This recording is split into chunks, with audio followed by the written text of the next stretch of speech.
हरी जय जय राम कृष्ण हरी हरी जय जय राम कृष्ण हरी हरि जय जय जय राम कृष्ण हरी हरी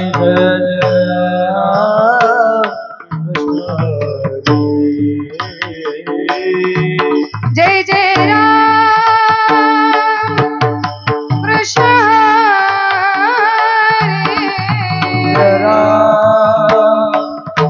कृष्ण हरी जय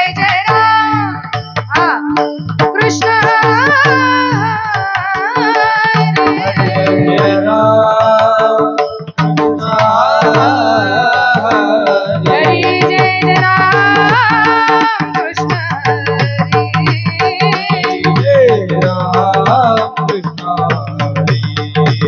हरी जय जय राम कृष्ण हरी जय जय राम कृष्ण हरी हरी जय जय राम कृष्ण राम राम जय जय राम कृष्ण हरी हरी हरी जय जय राम कृष्ण हरी जय जय जय जय जय राम कृष्ण हरी हरी हरी जय जय राम कृष्ण हरी जय जय जय जय राम कृष्ण हरी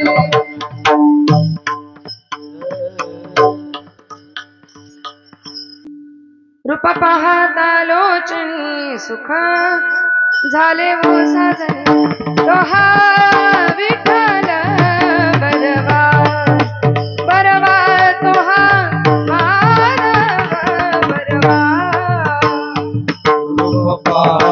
लोचने सुख झाले हो साधने तोहा विठ्ठल बरवा तोहा माधव बरवा बहुत सुकृताची जोडी म्हणली विठ्ठली आवडी तोहा विठ्ठल बरवा बरवा बरवा माधव बहुत सुकृताचे जोडे मरदाय विठ्ठल आवडी तोहा विठ्ठल बरवा तोहा माधव बरवा सर्व सुखाचे आगर हो सर्व सुखाचे आगर सर्व सुखाचे आगर सर्व सुखाचे आगर सर्व सुखाचे आगर बाप रखुमा देवीवर बाप रखुमा देवीवर तोहा विठ्ठल बरवा तोहा विठ्ठल बरवा सर्व सुखाचे आगर बाप रखुमा देवीवर डाळ डाळ डाळ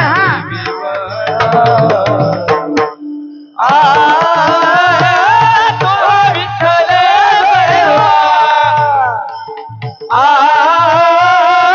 तोहा माधव बरवा हरी जय जय राम कृष्ण हरी हरी हरी जय जय राम कृष्ण हरि जय राम राम राम जय जय राम कृष्ण हरि जय राम हरी हरी जय जय राम कृष्ण हरि हरि जय राम जय जय जय जय जय राम कृष्ण हरी जय राम राम राम जय जय राम कृष्ण हरी जय जय जय राम कृष्ण हरी जय जय राम कृष्ण हरी राम कृष्ण हरी जय जय राम राम कृष्ण हरि जय राम कृष्ण हरि जय राम कृष्ण हरि जय हरी जय जय राम पंढरपुरीचा निळा लावण्याचा पुतळा पंढरपूरचा निळा लावण्याचा पुतळा पंढरपुरीचा निळा लावण्याचा पुतळा पंढरपूरचा निळा लावण्याचा पुतळा विठो देखियला डोळा बाई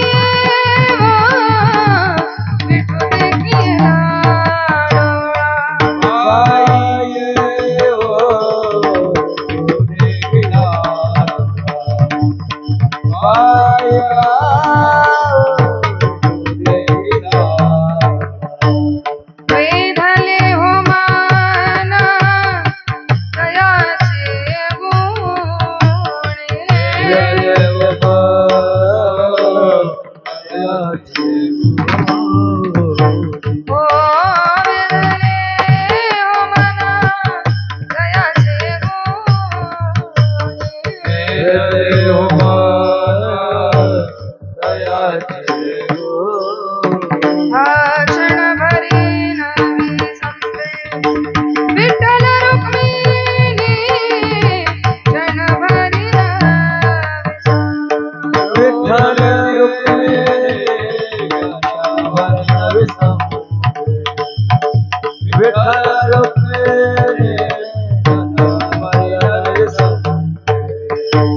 पौर्णिमेचे चांदणे क्षणोक्षण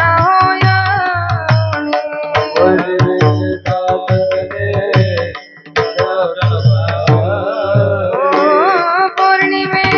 चांदणे क्षणोक्षण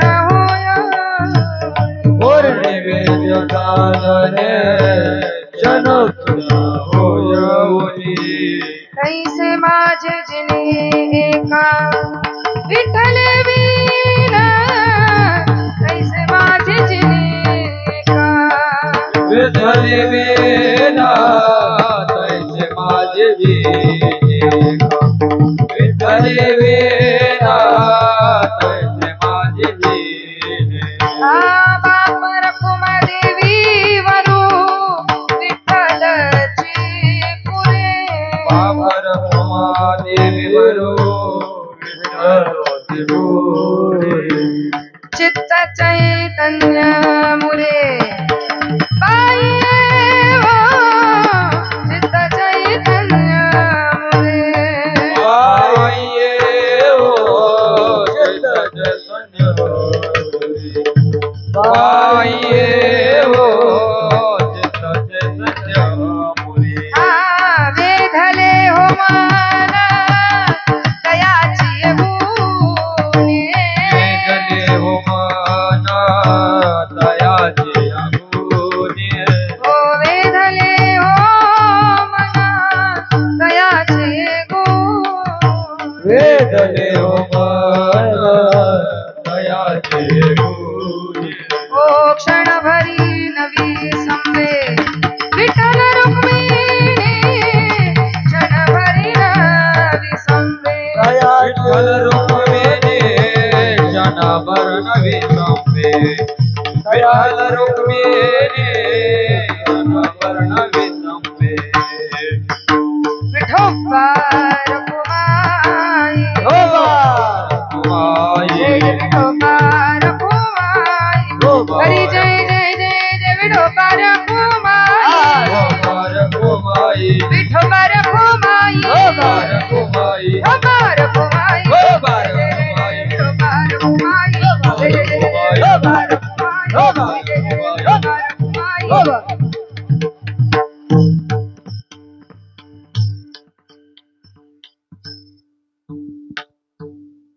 हेलो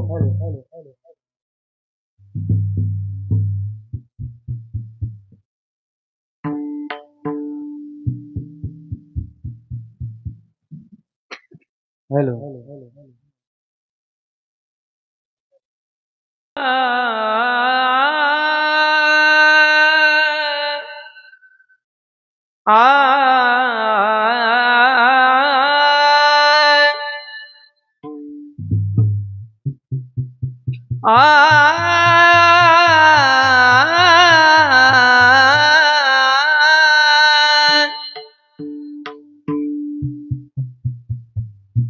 पंढरपूरचा निळा लावण्याचा पुतळा पंढरपूरचा निळा लावण्याचा पुतळा पंढरपूरचा निळा लावण्याचा पुतळा पंढरपूरचा निळा लावण्याचा पुतळा पुतळा पंढरपूरचा निळा लावण्याचा पुतळा पंढरपुरीचा निळा लावण्याचा पुतळा पंढरपूरचा निळा लावण्याचा पुतळा पंढरपूरचा निळा लावण्याचा पुतळा तो देखिएला ढोलाबाई ओ विठो देखिएला ढोलाबाई ओ वेदिले वो मन दयाची कोणी वेदिले वो मन दयाची कोणी विठो देखिएला डोळा बाई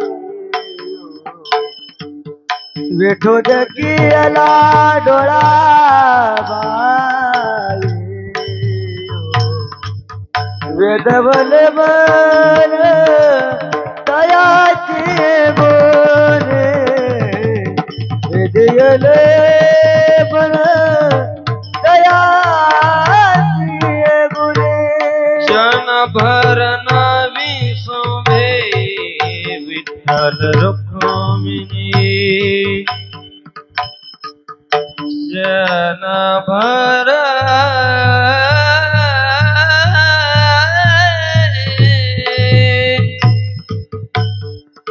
हे क्षणभर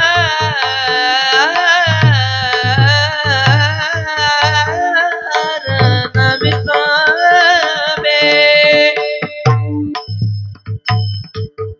विठ्ठल रुक्मिणी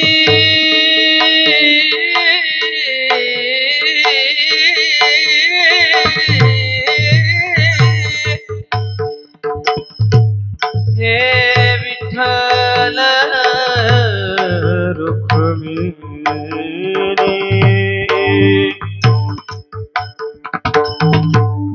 क्षणभर नवी संबे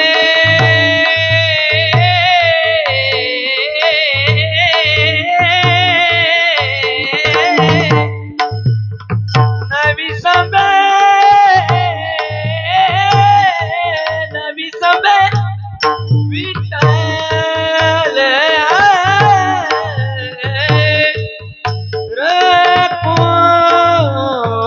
रखुमाई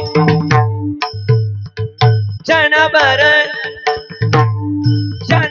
नवी संबे क्षणभर नवी क्षणभर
क्षणभर नवी संभे क्षणभर नवी क्षणभर नवी संभे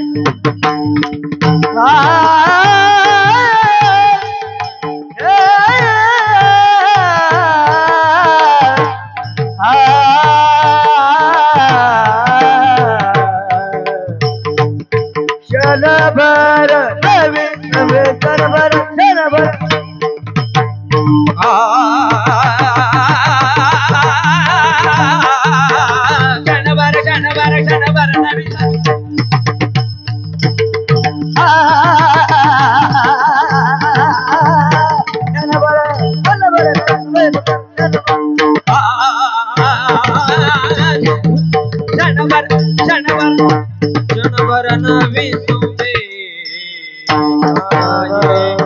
क्षणभर नवी सोबे वेदने हो मन तयाची वेदले हो मन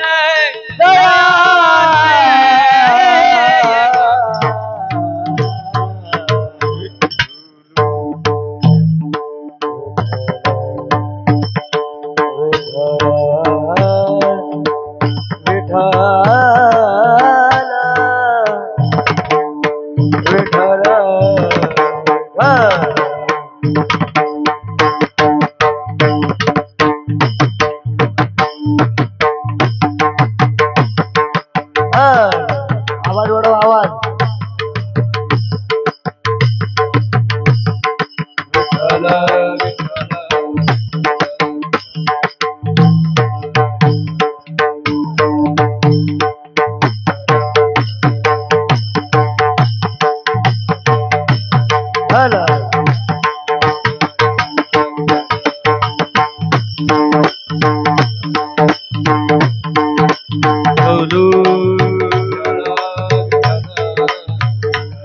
विठ्ठल टाळी वाजवा सर्वांनी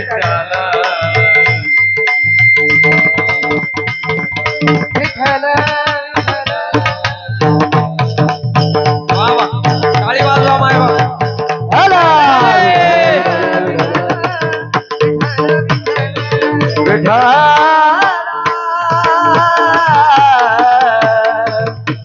विठ्ठला विठ्ठला विठ्ठला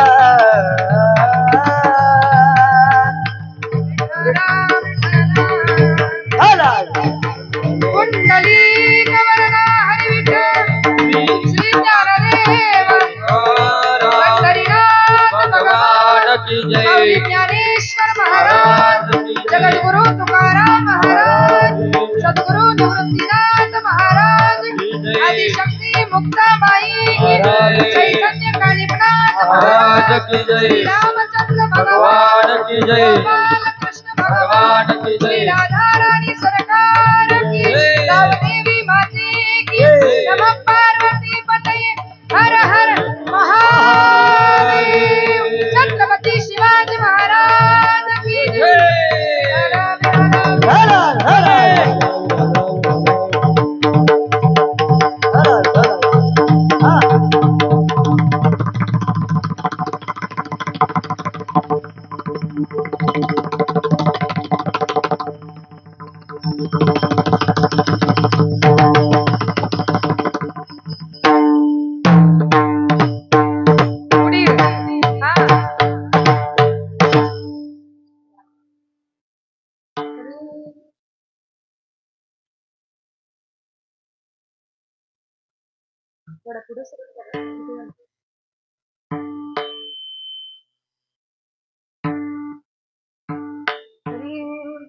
पंढरपुरीचा निळा लावण्याचा पुतळा विठू देखिला डोळा बाई वो वेधले हो मान तयाची गुणी क्षणभरे न विसरले विठ्ठल रुक्मिणी पौर्णिमेचे चांदणे क्षणोक्षणा हो येऊनी तैसे माझे जिणे का विठ्ठले वीण वेधले हो मन तयाची गुणी क्षणभरी न विसंबे विठ्ठल रुक्मिणी बाप रखुमा देवीवरून विठ्ठलची पुरे चित्त चैतन्य मुरे बाई हो वेधले हो मन तयाची गुणी क्षणभरी न विसंबे विठ्ठल रुक्मिणी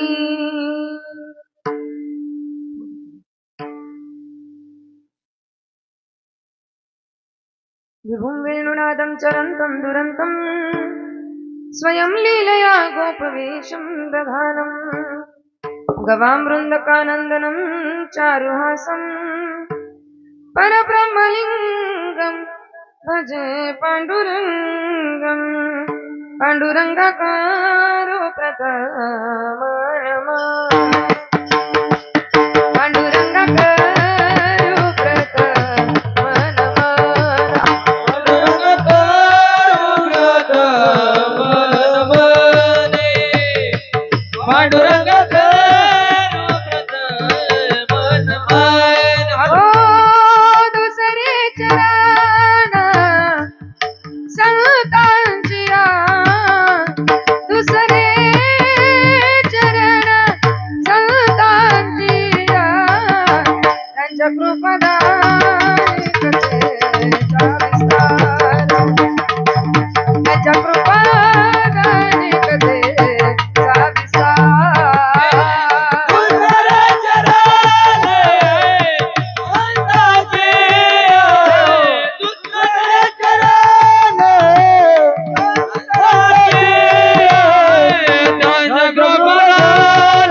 जयांचे केली स्मरण हो या सकळ विद्यांचे अधिकरण तेची बंधू श्री चरण श्री गुरूंचे ते नमस्कारोनी आता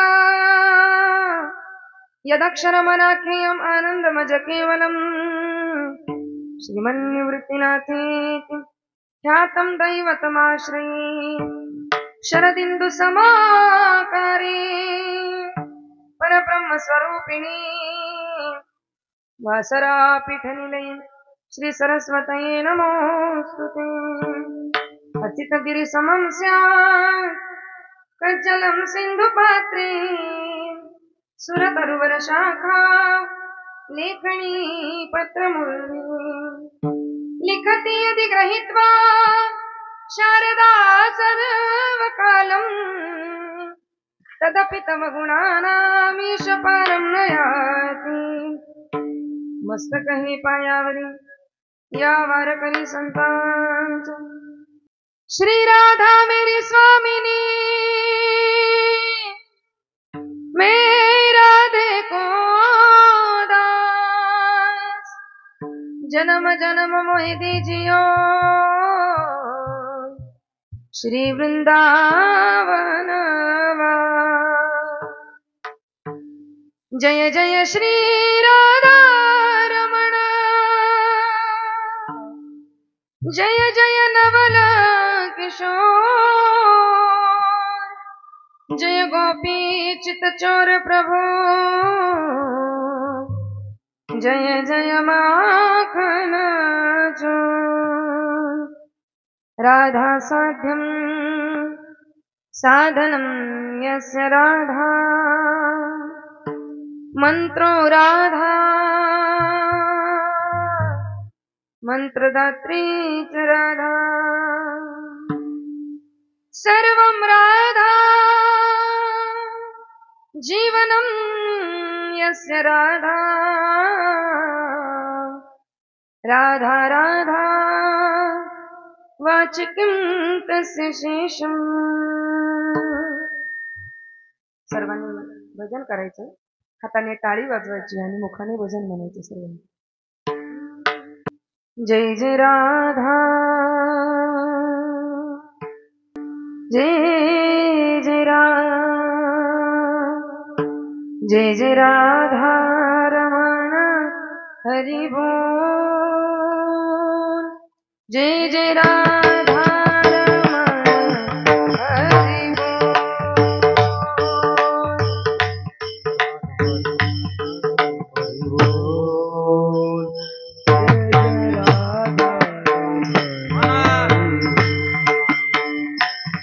जय जय राधा रमण हरि बोल जय जय राधा रमण हरि बोल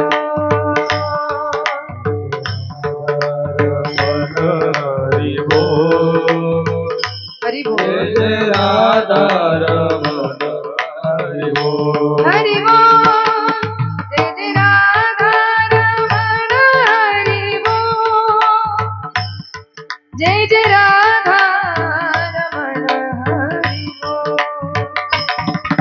जय राधा रमण हरि बोल जय जय राधा रमण हरि बोल श्री राधे जय जय राधा रमण हरि बोल जय जय राधा रमण हरि बोल जय जय राधा रमण हरि बोल जय राधा रमण हरि बोल हरि बोल जय जय राधा जय जय राधा जय जय राधा रमण हरि बोल जय जय राधा रमण हरि बोल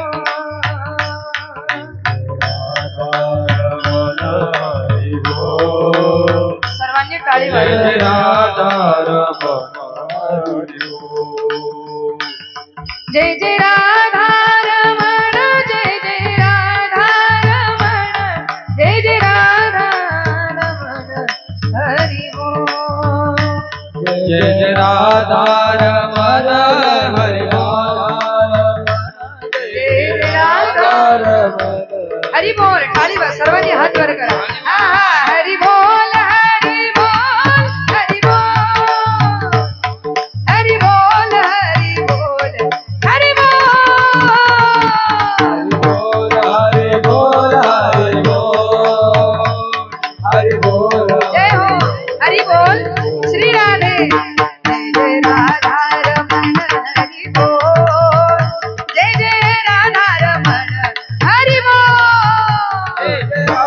रमण हरि बोल जय जय राधा रमण हरि बोल जय जय राधा रमण हरि बोल जय जय राधा रमण हरि बोल राधा रमण हरि बोल जय जय राधा रमण हरि बोल हरि बोल जय जय राधा रमण हरि बोल जय जय राधा रमण हरि बोल जय जय राधा रमण हरि बोल जय जय राधा रमण हरि बोल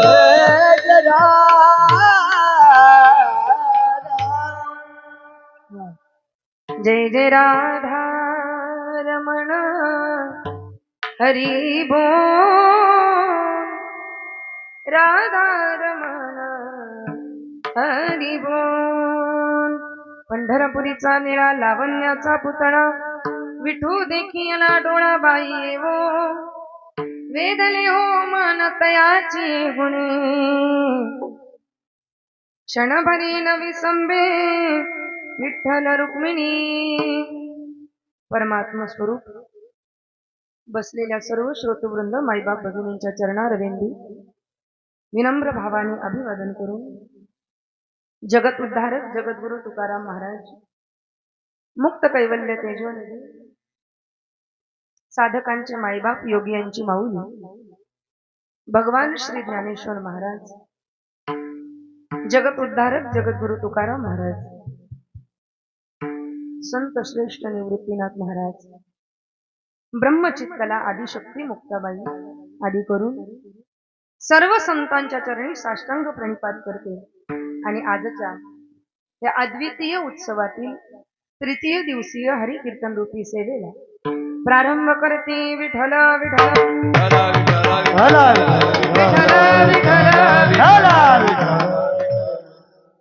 सेवेकरता गायण्यात आलेला अभंग संत श्रेष्ठ प्रेममूर्ती भगवान श्री ज्ञानेश्वर महाराज यांचा 4 चरणाचा विठ्ठल दर्शनाची अनुभूती अभिव्यक्त करणारा गोड अभंग प्रस्तुत सेवेकरता आपणा समोर गायला आहे. विठ्ठल विठ्ठल हला हला विठ्ठल विठ्ठल विठ्ठल विठ्ठल. सेवेला प्रारंभ करण्या अगोदर 2 शब्दांचा परिचय देणं अगत्याचं आहे आणि याच नियमाला अनुसरून आपल्या ह्या तुर्भे गावामध्ये शिवप्रतिष्ठान आयोजित सालाबाद प्रमाणे अखंड हरिनाम सप्ताह आणि हे 25वे वर्ष आणि म्हणून दरवर्षी 7 दिवसाचा हा सप्ताह होतो. 25वे वर्ष असल्या कारणामुळे 7 दिवसाच्या ऐवजी तो 12 दिवसाचा या ठिकाणी झालेला आहे. म्हणजे 25वे वर्ष लागलं आणि आम्ही आमची भक्ती सुद्धा वाढवली याचं प्रमाण आहे की तुम्ही सप्ताह सुद्धा मोठा केला.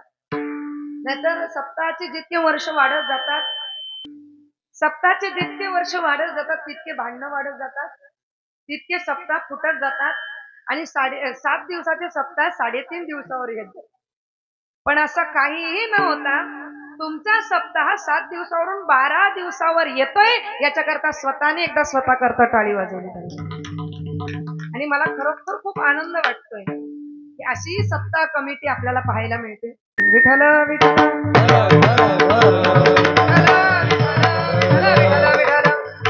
गोड असं वातावरण आहे. हे लहान लहान टाळकरी बघा किती छान दिसतात. त्यांचा जोरदार टाळ्या यांच्या करता वाजल्या. ज्यावेळेस ते फेट्यावाले बघितले ना मी फेट्यावाले वारकरी इथे विण्याच्या जागेवर उभे होते. मी पंचपदीला सुरुवात केल्यापासून मी विचार करत होते की एवढंसं लेकरू 2 तास विना कसं घेईल.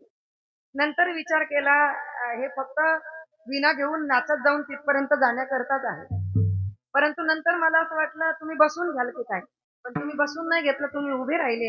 एकदम फेटा इतका छान दिसतोय आणि ती अंगावर घेतलेली ती भगव्या कलरची उपरणं शॉल इतके मस्त दिसतंय. तुम्ही खरंच युवा कीर्तनकार भावी कीर्तनकार दिसतंय. ही सर्व लहान लहान मुलं कुठल्या संस्थेची आहेत.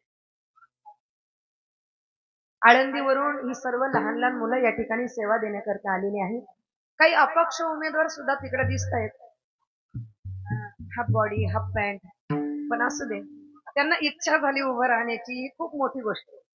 हळूहळू उद्या त्यांना सुद्धा वाटेल की आम्ही सुद्धा या मुलांसारखं धोतर टोपी कपनी घालून टाळ गळ्यामध्ये घेऊन आम्ही सुद्धा अशा वेशात वारकरी वेशात उभं राहिलं पाहिजे. आज ते हाफ पॅन्ट वर उभे आहेत, उद्या धोत्रावर उभे राहिल्याशिवाय राहणार. पण आपण त्यांना प्रोत्साहन दिलं पाहिजे. नाहीतर काय काय लोक हे बस खाली, तू टाळ तू धोतर नेसलं नाही ना, खाली बस असं म्हणू नये कोणी तुम्हाला. तुम्ही 3 दिवस असे उभे राहिले. आता परवापासून उद्याचा दिवस मी तुम्हाला गॅप देते कपडे घ्यायला. परवापासून तुम्ही धोतर नेसून याल ना नक्की. हा म्हणजे तुम्हीच निवडून याल, टेन्शन घेऊ नका.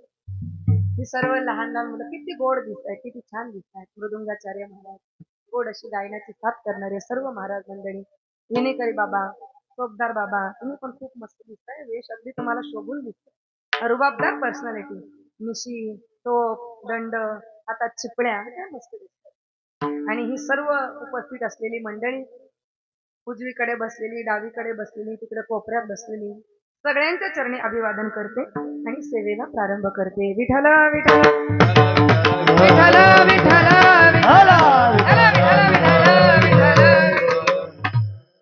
आपल्याकडून नामसंकीर्तन व्हावं, स्मरण व्हावं.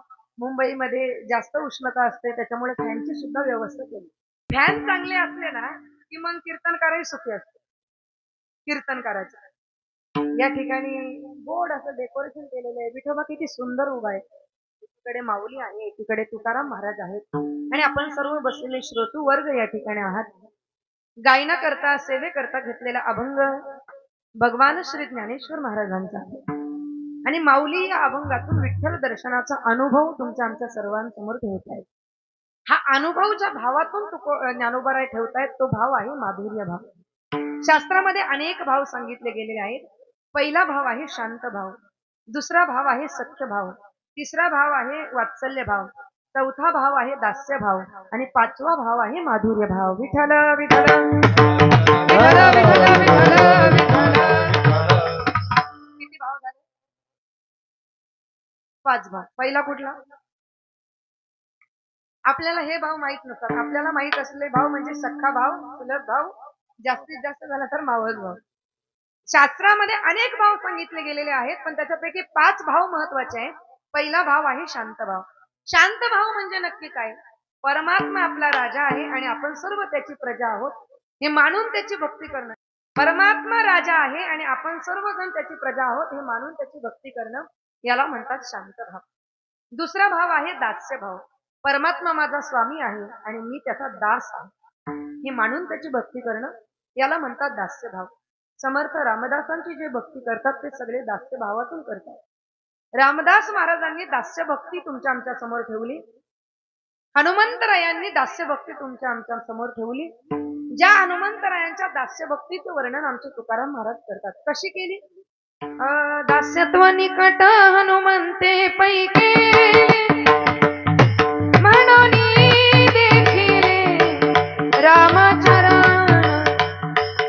म्हणून देखिले रामचरण, म्हणून देखिले रामचरण. दास्यत्व निकट हनुमंत पैके म्हणून देखिले रामचरण, म्हणून देखिले रामचरण, म्हणून देखिले रामचरण.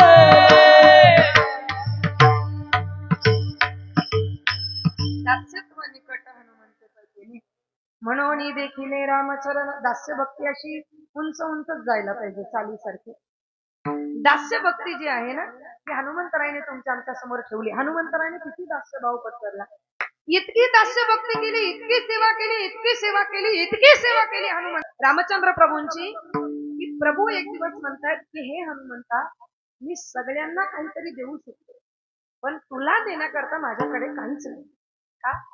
कारण तू दास्य भक्ती करून मला इतकं ऋणी केलेलं आहेस, इतकं उपकाराखाली दाबलेलं आहेस की मी आता तुला काही देऊ शकत नाही. गोस्वामी तुलसीदासजींनी वर्णन केले. रामचंद्र प्रभू म्हणतात, ओ प्रति उपकार करू क्या तोरा, प्रति उपकार करू क्या तोरा, राहुल कथन उतराई मन मोरा.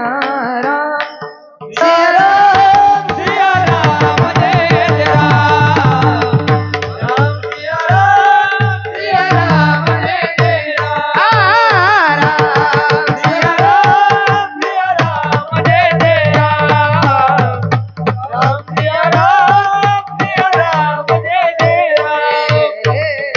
राम. हे हनुमंता, अरे तू एवढी माझी सेवा केली, एवढी सेवा केली, आता तुला काय द्यावं हेच कळत नाही. म्हणजे उपकाराची परतफेड कशी करू हेच मला कळत नाही. एवढा दास्य भाव हनुमंतरायांनी पत्करला. तिसरा भाव आहे सत्य भाव. सत्य भाव म्हणजे काय? तर परमात्मा आपला मित्र आहे. काय आहे? बोला बोला, आवाज येतो शेवटपर्यंत. परमात्मा आपला मित्र आहे म्हणजे परमात्मा आपला सखा आहे हे मानून त्याची भक्ती करणं, याला म्हणतात सख्य भाव. आणि असा सख्य भाव बालगोपाळांनी धारण केला. असं सख्य भावाचं उत्तम उदाहरण म्हणजे सुदामदेव. भगवंत एक उत्तम सखा आहे, पण आपण त्याच्यासोबत सख्यत्वाचा हात पुढे केला पाहिजे. या जगाला सखा मानण्यापेक्षा जगामध्ये मित्र शोधण्याकरता कृष्णाला मित्र माना. अरे कृष्णासारखा उत्तम मित्र कोणी नाही, भगवंतासारखा उत्तम मित्र कोणी नाही. तुम्ही हात तर पुढे करून बघा, तो मैत्रीचा हात तुम्हाला देईल. अरे गोपाळांना कृष्णाने अनेक वेळा सांगावं मी देव आहे देव. काय म्हणावं? कोण म्हणतं? कृष्ण म्हणतो. कोणाला म्हणतो? गोपाळ. मी देव आहे देव. पण गोपाळांनी म्हणावं तू देव असशील तुझ्या घरी, तुझ्या गावात, पण तू देव आहे आम्हाला मान्य नाही. तू आमचा सखा आहे. तू आमचा कोण आहे? सखा आहे. म्हणून परमात्म्याने सुद्धा सगळ्या बालगोपाळांना हाक मारली. आवाज दिला. त्यांच्या सुखासाठी भगवंत वृंदावनात गेले आणि तिथे सुंदर सुंदर लीला केल्या. अखिल कोट ब्रह्मांड नायक परमात्मा चेंडू फळी खेळतो. कोणाकरता खेळतो? कोणाकरता खेळतो? तवंगड्यांकरता, सख्यांकरता खेळतो. म्हणजे तो परमात्मा आपला उत्तम सखा. त्याने सगळ्यांना आवाज दिला. पेंद्या सुदामा तुम्ही या, रानात गाई चारया. पेंद्या सुदामा तुम्ही या, रानात गाई चारया. टाळी. सुदामा तुम्ही रानात गाई चराया, पेंद्या सुदामा तुम्ही या, रानात गाई चराया. अखिल कोट ब्रह्मांड नायक परमात्मा आवाज देतो. ये रे पेंद्या, अरे ये सुदाम्या, अरे ये मधुमंगल, अरे ये वाकड्या. आवाज देतो तो परमात्मा. कशा करता? रानात गाई चारायला. आजही तुम्ही जर सख्यत्वाचा हात देवासमोर पुढे केला ना, तर तो तुमच्या बरोबर सुद्धा खेळायला येईल. तो तुमचा सुद्धा चांगला मित्र होईल. म्हणून त्याने आवाज दिला. पेंद्या सुदामा तुम्ही या, रानात गाई चाराया. पेंद्या सुदामा चराया, तुम्ही या. रानात गाई चराया. पेंद्या सुदामा तुम्ही या, रानात गाई चाराया. पेंद्या सुदामा तुम्ही या, रानात गाई चराया. पेंद्या सुदामा तुम्ही या, रानात गाई चाराया. सुदामा तुम्ही या, रानात गाई चराया. पेंद्या सुदामा तुम्ही या, रानात गाई चाराया. पेंद्या सुदामा तुम्ही या, रानात गाई चराया. पेंद्या ये, सुदामा ये, हाक मार. देव सखा आहे. अर्जुनाचा सखा झाला. अर्जुनाचा सखा झाला म्हणून सगळं काही विसरून अर्जुनाचं सारथ्य केलं की नाही. सत्यपणे अर्जुन नर नारायण सृष्टी जनार्दन एक रूप. म्हणजे हा भाव तुम्ही अंतःकरणात धारण करा. सत्य भाव. पाचवा भाव आहे माधुर्य भाव. कुठला भाव? पाचवा भाव आहे, चौथा भाव आहे वात्सल्य भाव. वात्सल्य भाव म्हणजे कुठला? वात्सल्य भाव म्हणजे नक्की काय? तर परमात्मा आपला माता पिता आहे आणि आपण सर्व त्याचे लेकरू आहोत. किंवा परमात्मा आपला बाळ आहे, परमात्मा आपला लेकरू आहे आणि आपण त्याची आई आहोत, आपण त्याचे वडील आहोत. हे मानून त्याची भक्ती करणं याला वात्सल्य भाव असतो. आणि हा वात्सल्य भाव यशोदेने धारण केला, हा वात्सल्य भाव कौशल्याने धारण केला, हा वात्सल्य भाव दशरथाने धारण केला, हा वात्सल्य भाव नंदबाबाने धारण केला. आणि म्हणून परमात्मा त्यांच्या घरात बाळ होऊन आला की नाही. आणि आजही तो येतो. तुम्ही जर बघितलं आपल्या घरामध्ये छोटासा रंगनाथ असतो. रंगनाथच म्हणतात ना, लंगडा कृष्ण बालकृष्ण त्याला म्हणतात रंगनाथ. त्याच्याकडे जर मागून बघितलं ना, असं वाटतं आता धावत धावत दरवाजाच्या बाहेर जाईल. तो रंगनाथ आपल्या घरामध्ये किती लोकांच्या घरामध्ये आहे? हात वर करा बरं. बऱ्याच लोकांच्या घरामध्ये. दूध देतात त्याला रोज सकाळी. तो उपाशीच असतो महाराज. तो जो रंगनाथ आहे ना, या रंगनाथाची जी भक्ती आहे ना, ती वात्सल्य भावातून करायची. वात्सल्य भाव म्हणजे तो आपला लहान लेकरू आहे आपल्या घरातलं. आणि लहान लेकराला जसं आपण दूध देतो, त्याची काळजी घेतो, तसं त्या रंगनाथाची काळजी घ्यायची असते. पण आपला देव म्हणजे उपाशीच असतो. त्याला झोप नाही, तो कायम रात्रंदिवस जागाच असतो. आपण देवाला नैवेद्य देतो. नैवेद्य देतो का निवद देतो? निवद सुद्धा कसा असतो? चोखंड भाकर, त्याच्यावर थोडासा भात, त्याच्यावर थोडीशी साखर आणि तो नैवेद्य आपण निवद आपण देवाला देतो. तो पण देत असताना पिंट्या निवद देवाला दाखवून, म्हणजे देवाला काय करायचा? निवद दाखवायचा. देवा खाऊ नको, फक्त पा.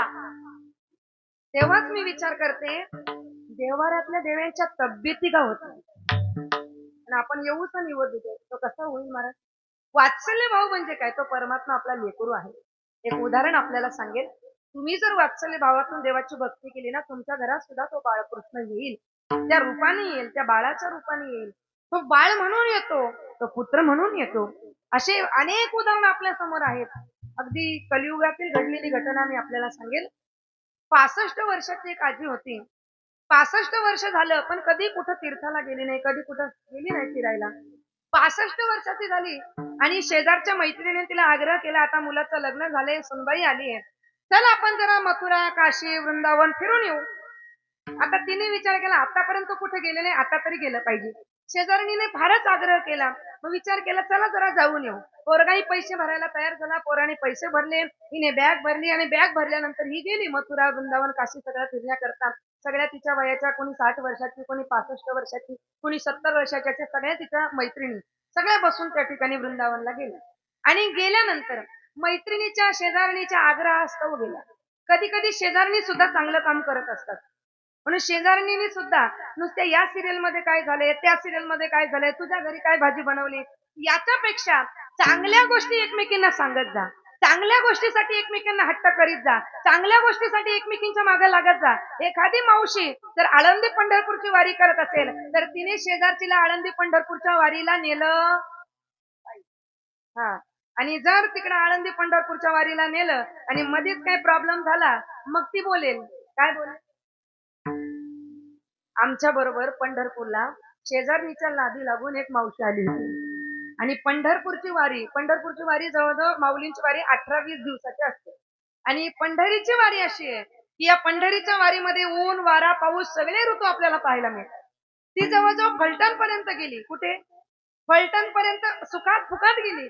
फलटणच्या पुढे जो पाऊस लागला, आता ही आली होती शेजारणीच्या नादी लागून. शेजारणीने सांगून आणि जसा पाऊस लागला, हिची बॅग भिजली, वळकटी खालून भिजली. चांगलं त्या ठिकाणी मच्छर चावायला लागले. कुठं झोपावं, कुठं खावं, काहीच आता पता नव्हता. तेव्हा तिला इतका राग आला. कुणाचा? शेजारणी. ती म्हणायला लागली, या शेजारणीने बरं नाही केलं ग बया, मला पंढरीला नेलं ग बया, मला पंढरीला नेलं ग बया, पंढरीला नेलं ग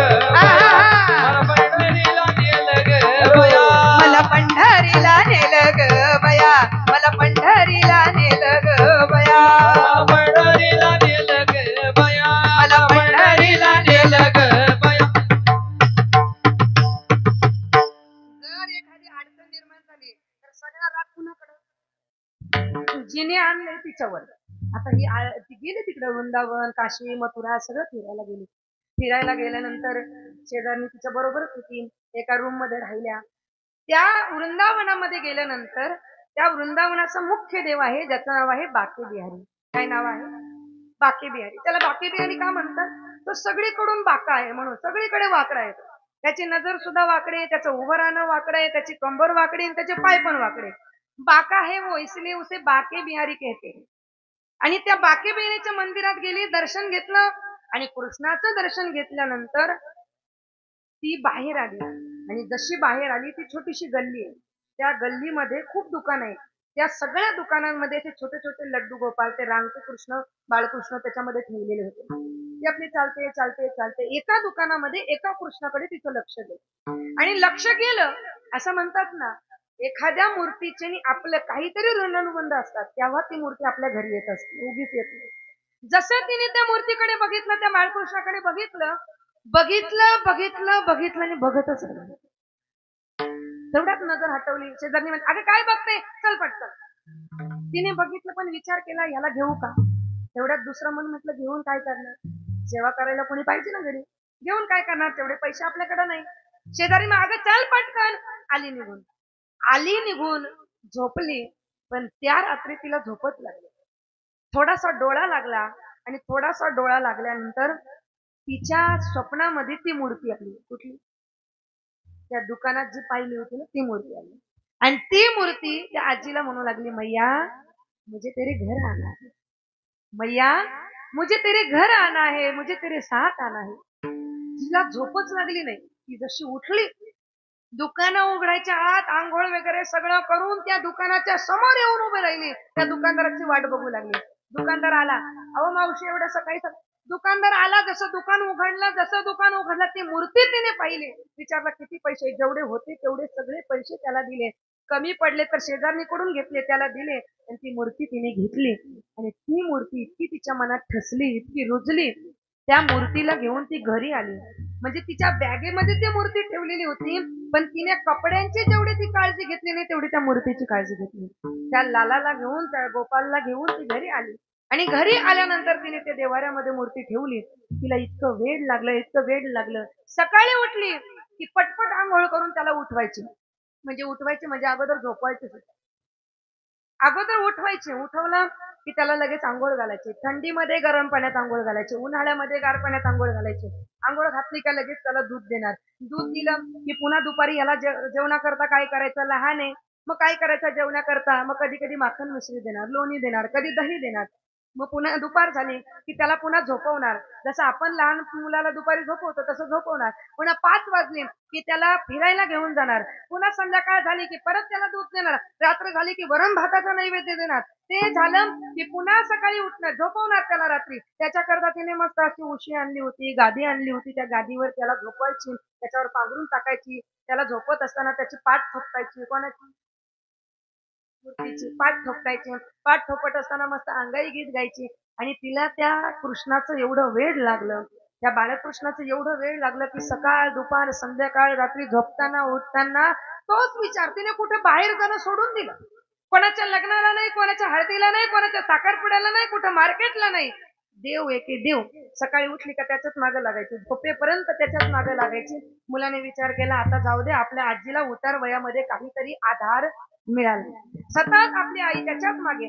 ती त्याला विचारायची, हे कान्हा बताओ मैं तुझे क्या भोग लगाऊं, मैं तेरे लिए क्या खाना बनाऊं, मैं कौन सा गीत गाऊं, मैं कौन सा भजन गाऊं.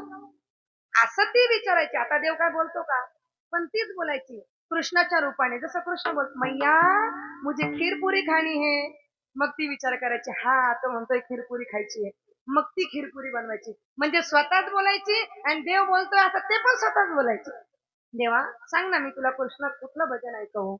जसं आमची मीराबाई त्या मूर्तीशी बोलायची ना, त्या मूर्ती समोर उभं राहायची गिरीधारीच्या आणि त्याला विचारायची, बोल कन्हैया बोल तुझे मैं कौन सा भजन सुनाऊं, बोल कन्हैया बोल तुझे मैं कौन सा भजन सुनाऊं, ऐसा कोई राग बता दे तू नाच में गाऊं, ऐसा कोई राग बता दे तू नाच में गाऊं, तू नचाता रहे हर बार सावरे, तू नचाता रहे हर बार सावरे, तेरा किसने किया रे श्रृंगार सावरे, तेरा किसने किया रे श्रृंगार सावरे, तू लगे दुल्हा सा, तू लगे दुल्हा सा दिलदार सावरे,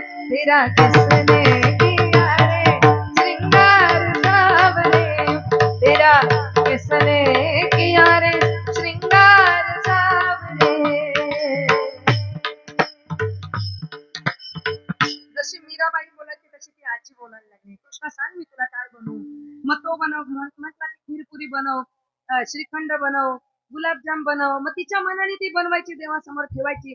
सकाळ दुपार संध्याकाळ त्याची काळजी घ्यायची, त्याची पाय दाबायची, त्याचं डोकं दाबायची. तिचं चालू होतं. एक दिवस तिची सोनबाई झाडू मारता मारता त्या खोलीमध्ये गेली. कुठल्या खोलीमध्ये? कुठल्या खोलीमध्ये ना का झोपले? त्या बाळकृष्णाच्या खोलीमध्ये गेली. जशी खोलीमध्ये गेली चुकून त्या सुनबाईचा धक्का त्या बाळकृष्णाला लागला. जसा धक्का लागला तो पडला. जसा पडला इकडे किचन मध्ये देवासाठी भोग बनवत असणारी, प्रसाद बनवत असणारी ती आजीबाई काळजामध्ये धस्स झालं. काहीतरी झालंय. कुणाच्या बाबतीत झालं. धावत धावत देवाच्या जवळ गेली. पाहिलं तर कृष्ण पडलाय. घेतलं त्याला हातामध्ये स्वतः. अरे माझ्या लालाला किती लागलं बघ ना, बेशुद्ध पडलाय. त्याचे मला हार्टबीट व्यवस्थित ऐकू येत नाही, त्याचे हृदयाचे ठोके कमी झाले. दादा जा पटकन तू डॉक्टरला बोलव. पटकन जा डॉक्टरला बोलून आण. दादा म्हणतोय अगं आई ती मूर्ती आहे, त्या मूर्तीला तुला काय करायचंय? मला समजतंय ती मूर्ती का काय आहे. माझ्या लालाला खूप लागले, माझ्या बाळकृष्णाला खूप लागले, त्याच्या हृदयाचे ठोके मला नीट ऐकू येत नाही, तो जरूर बेशुद्ध पडलेला आहे. तू अगोदर जा आणि दवाखान्यातून डॉक्टरांना बोल. अगं आई तुला काय करायचं, तू जातो की नाही? शेवटी त्याच्या लक्षात आलं की आपली आई म्हणजे तुम्हाला याचंच वाटतं का? आणि जो जास्त देव करतो ना, जास्त देवाच्या मागे लागतो ना, समाज लोक त्याला म्हणत असतात, काय म्हणत असतात? हा आता वेडा झाला, हा आता काही कामाचा राहिला. आणि असंच आहे, एकदा का तुम्ही देवाच्या समोर गेले आणि देवाच्या भजनाला लागले, तुम्ही रामाचे झाले की तुम्ही जगाच्या कामाचे राहा. पण तुम्ही रामाचे झाले पाहिजे, रामाचे झाले पाहिजे. आमची मीराबाई सतत भगवंताचं भजन करायची आणि भगवंताचं भजन करत करत करत फिरायची. म्हणून राजाचीच घरामध्ये असणारी ही मुलगी राजकन्या म्हणून पण सगळे लोक तिला वेडी म्हणू लागले, तिला दिवाणी म्हणू लागले. का बेटी संतों के संग रंगी मोहन की रंग, बेटी संतों के संग रंगी मोहन की रंग, मीरा प्रेमी प्रीतम को मनाने लगी, बेटी संतों के संग रंगी मोहन के रंग, मीरा प्रेमी प्रीतम को मनाने लगी, वो तो गली गली हरि गुण गाने लगी, ऐसे लागी लगन मीरा हो गई मगन, ऐसे लागी लगन मीरा हो गई मगन, वो तो गली गली गली गली हरि गुण गाने लगी, महलों में पली बनके जोगन चली, महलों में पली बनके जोगन चली, मीरा रानी दीवानी कहाने लगी, ऐसे लागी लगन मीरा हो गए मगन, ऐसी लागी लगन मीरा हो गई मगन. जग वेड म्हणू लागतं, जसं मीरेला म्हणू लागतं. मुलगा म्हणू लागला, आजी आता कामातून गेली, आजी आता वेडी झाली. परंतु विचार केला, आपली आई आहे, काहीतरी समजूत घातली पाहिजे. गेलो डॉक्टरकडे, डॉक्टरला पैसे दिले, डॉक्टरला सांगितलं घरात यायचं, नाटक करायचं, मी तपासला म्हणून ना निघून जायचं, फक्त नाटक करायचे, पैसे.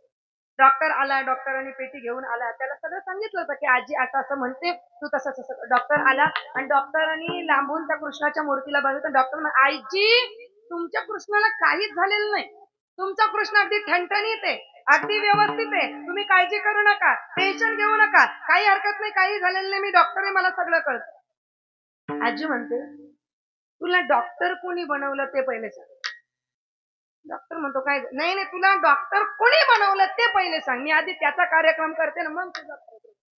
नाही काय झालं? नाही नाही, तू तू डॉक्टर आहेस ना? तो म्हणाला, हो डॉक्टर आहे. तू डॉक्टर आहेस ना, मग माझ्या बाळकृष्णाला तपासल्याशिवाय तू निर्णय दिलास कसा? डॉक्टर काय असा असतो का? तो अगोदर जीभ दाखवा, दात दाखवा, हात लावतो, चेक करतो आणि मग तो गोळ्या औषध देतो. तू नुसतं पाहिला आणि म्हणतो असा कसा तू डॉक्टर? तो म्हणतो, हो का? नाही नाही, अगोदर तू माझं बाळकृष्णाला चेक कर, गळ्यात घातलंय ना, काय म्हणतात त्याला, स्टेथोस्कोप घातलंय ना, ते घे आणि चेक कर माझ्या कृष्णाला आणि मग मला सांग माझा कृष्ण बरोबर आहे का. त्या डॉक्टरने ते स्टेथोस्कोप घेतलं, त्या बाळकृष्णाची मूर्ती हातामध्ये घेतली, एवढीशी ती मूर्ती 5 इंचाची 5 नंबरची ती मूर्ती हातामध्ये घेतली आणि हातामध्ये घेतल्यानंतर आश्चर्य वाटेल तुम्हाला, डॉक्टरांनी स्टेथोस्कोप लावून त्या मूर्तीच्या हृदयाला जसं चेक केलं, जशा माणसाच्या हृदयाचे ठोके ऐकू येतात ना, तसे त्या बाळकृष्णाचे ठोके त्या डॉक्टराला ऐकू येऊ लागले. पहिल्यांदा असं वाटलं भ्रम झाला का, काहीतरी माझा भ्रम आहे, काहीतरी मला भ्रम होतोय. म्हणून स्टेथोस्कोप काढला, पुन्हा कानात टाकला, पुन्हा चेक केलं, पुन्हा तसंच माणसाचे जसे हृदयाचे ठोके स्पष्ट ऐकू येतात, तसे त्या बाळकृष्णाच्या हृदयाचे त्या मूर्तीतून ठोके हृदयाचे ठोके ज्यावेळेस ऐकायला यायला लागले, त्या डॉक्टरांनी आपला स्टेथोस्कोप काढला, त्या आजीच्या पायाजवळ ठेवला आणि त्या आजीला विचारलं, ह्या बाळकृष्णाला तुम्ही आणलं कुठून? काय विचारलं? त्या बाळकृष्णाला तुम्ही आणलं कुठून? तिने सांगितलं, वृंदावनातून आणले. असं म्हणतात तो डॉक्टर तिथून तसाच थेट वृंदावनामध्ये गेला आणि त्याने आपलं संपूर्ण आयुष्य त्या वृंदावनामध्ये घालवलं कृष्णाची सेवा करता करता. मला सांगा, मूर्ती ना मूर्ती, या मूर्तीमध्ये तसं पाहिलं तर ही मूर्ती कधी तांब्याची असते, कधी पितळ्याची असते, कधी पंचधातूची असते, कधी अष्टधातूची असते. पण ती मूर्ती जर तुम्ही आणली आणि त्या भावनेने जर तुम्ही जर तिची पूजा केली ना, तर तो देव तुमच्यासाठी अवतार धारण करून येतो. तो देव तुमच्या भावनेनुसार समोर उभा राहतो. त्या मावशीने ते बाळकृष्णाची मूर्ती आणली आणि त्या बाळकृष्णाच्या मूर्तीने साक्षात तिला घरामध्ये एक बाळ असल्याचा अनुभव दिला. जो अनुभव तिला आला हा कुठल्या भावनेतून आला तर याला वात्सल्य भाव असं म्हणतात. तुम्ही जर तुमच्या घरातल्या देवाला वात्सल्य भावातून पूजलं तर तो देव तुमच्या घरामध्ये बाळकृष्ण म्हणून आल्याशिवाय राहणार नाही. ही ताकद वात्सल्य भावामध्ये आहे. पण तुम्ही त्या भावनेने पूजलं पाहिजे. हा झाला वात्सल्य भाव. शांत भाव, सख्य भाव, दास्य भाव, वात्सल्य भाव आणि चौथा भाव आहे माधुर्य भाव. माधुर्य भाव म्हणजे नक्की काय तर परमात्मा एक ईश्वर या जगाचा पिता आहे, या जगाचा पती आहे. या जगामध्ये एकच तो पुरुष आहे. उत्तम पुरुषस्त्वन्य परमात्मे तुदावृत. तो एकच उत्तम पुरुष आहे आणि बाकी सर्व त्याच्या स्त्री आहे. फक्त आम्ही स्त्री नाही तर तुम्ही सुद्धा कोण आहात? स्त्रीच आहात. या जगामध्ये एकच पुरुष आहे ज्याचं नाव आहे परमात्मा, ज्याचं नाव आहे श्रीकृष्ण, ज्याचं नाव आहे परमात्मा ईश्वर. तो उत्तम पुरुष आहे. बाकी सगळ्या स्त्रिया आहेत, बाकी सगळ्या गोपी आहेत. माधुर्य भावातून तो परमात्मा आपला प्रियकर आहे आणि मी त्याची प्रेयसी आहे. तो परमात्मा आपला पती आहे आणि मी त्याची पत्नी आहे हे मानून त्याची भक्ती करणं याला माधुर्य भाव असतो. आणि या माधुर्य भावातून सर्व संतांनी विठुरायाला पाहिलं. या माधुर्य भाव सर्व संतांनी आपल्या अंतःकरणात धारण केला. माधुर्य भावाचं उत्तम उदाहरण म्हणजे प्रातस्मरणीय गुलाबराव महाराज, की जे गुलाबराव महाराज अंतःकरणामध्ये त्यांनी माधुर्य भाव धारण केला होता. आणि इतका माधुर्य भाव धारण केला, इतका माधुर्य भाव धारण केला की ते कपाळाला मोठं कुंकू लावायचे, मोठं कुंकू कपाळाला लावायचे. आणि जसं स्त्री वागते आपल्या पतीसोबत अगदी तसंच देवासोबत ते वागायचे. हा माधुर्य भाव परमपूज्य गुलाबराव महाराजांनी धारण केला होता. प्रज्ञाचक्षू, की ज्यांना दृष्टी नव्हती परंतु दृष्टी सामान्य दृष्टी जरी नव्हती तरी परमात्म्याला पाहण्याची दृष्टी त्यांच्याकडे होती. गुलाबराव महाराज त्यांचं वर्णन मी आपल्याला सांगेल. आज आम्ही जो ज्ञानेश्वर महाराजांचा फोटो पाहतो, हा ज्ञानेश्वर महाराजांचा फोटो पहिला ज्यांनी साकारला, ज्यांना ध्यानामध्ये ज्ञानेश्वर महाराजांचं दर्शन झालं आणि मग त्यांनी चित्रकाराला सांगितलं की ज्ञानेश्वर माऊली असे असे दिसतात आणि मग चित्रकाराने जे चित्र साकारलं ते चित्र म्हणजे ज्ञानेश्वर माऊलींचं चित्र आज ते तुमच्या आमच्या समोर आहे. ते सर्वप्रथम चित्र ते गुलाबराव महाराजांनी साकारलं. हे गुलाबराव महाराजांनी माधुर्य भाव अंतःकरणात धारण केला. माधुर्य भाव हा इतका गोड भाव आहे. सर्व संतांनी या भावनेतून देवाला पाहिलं. माऊलींनी ज्यावेळेस माधुर्य भावातून परमात्म्याला पाहायला सुरुवात केली त्यावेळेस त्या माधुर्य भावातून त्यांनी परमात्म्याला पाहिलं आणि त्या भावनेतून त्याला आलेला अनुभव माऊली ज्ञानेश्वर महाराज तुमच्या आमच्या समोर मांडतात. अभंगाच्या प्रथम चरण. पंढरपुरीचा निळा लावण्याचा पुतळा, पंढरपुरीचा निळा लावण्याचा पुतळा, पंढरपुरीचा निळा लावण्याचा पुतळा, पंढरपुरीचा लावण्याचा पुतळा, पंढरपुरीचा निळा लावण्याचा पुतळा, पंढरपुरीचा निळा लावण्याचा पुतळा, पंढरपुरीचा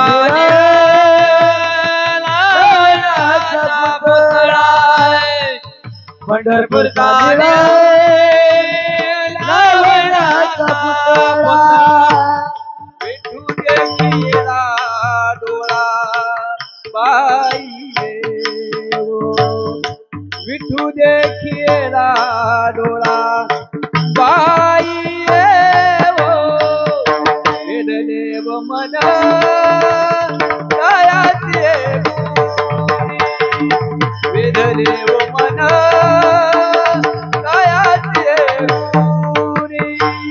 विठू देखीला डोळा बाई, विठू देखीला डोळा बाई, वेददेव मन दयाचे गुणी, वेददेव मन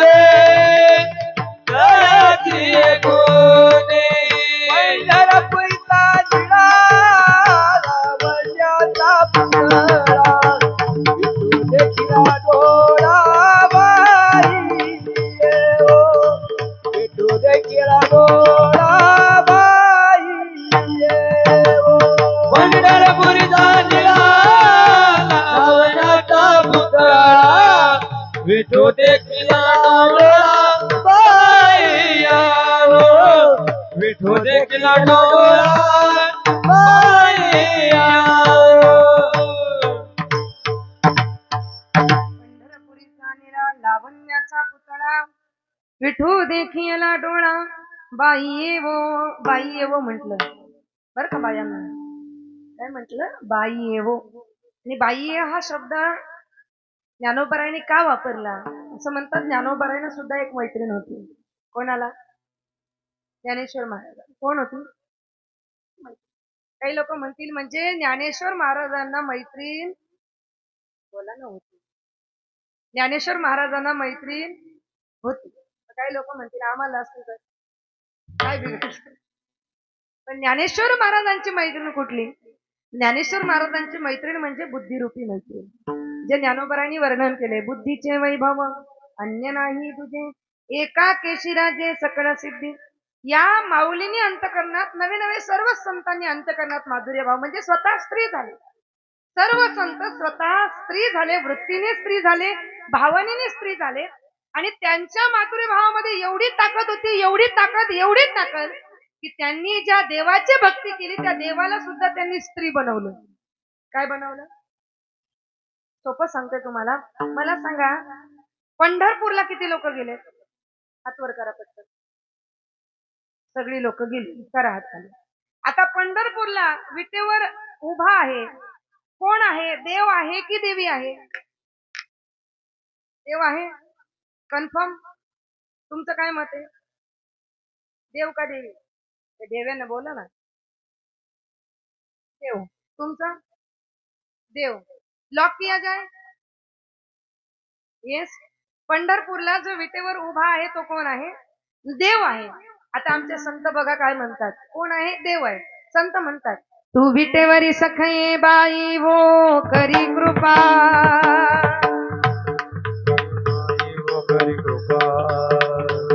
तू विटेवरी सखये बाई हो करी कृपा, तू विटेवरी सखये बाई हो करी कृपा, माझे मन लागो तुझे पायी हो करी कृपा, माझे मन लागो पायी हो करी कृपा. काय म्हणते? विटेवरी सखये बाई. आता सांगा कोण आहे विटेवर? देव आहे का देवी आहे? देव आहे. मग संतांनी बाई का म्हटलं? बाई का म्हटलं? बरं एवढंच नाही.